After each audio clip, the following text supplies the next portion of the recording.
Welcome to the Genius Factory. Enjoy the video. You're starting now. Flip the side ring/silent switch to silent if needed, then open Settings and go to Sounds and Haptics. This route controls system vibration and lets you choose when the phone vibrates. Once in Sounds and Haptics, make sure your screen remains on so you can change toggles quickly.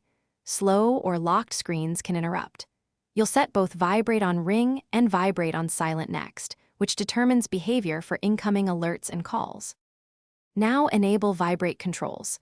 Toggle both Vibrate on Ring and Vibrate on Silent to on so the phone will vibrate in either mode. Then tap ringtone and text tone individually, select vibration at the top, and pick a built-in pattern or create new vibration for a custom feel. You're doing this so calls and texts use distinct vibrations, making identification without sound possible. Make sure to test each pattern by tapping play and adjust until finish by testing. Ask someone to call or send a text, or use another device to trigger a notification. If you don't feel vibration, restart the iPhone first.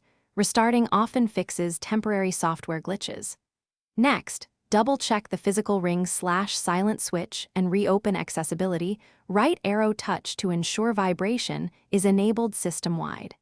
If vibration still doesn't work after these steps, a hardware issue may exist, and you should contact support or visit service. This sequence isolates software vs hardware quickly. Thanks for watching. If you found this helpful, don't forget to like and subscribe.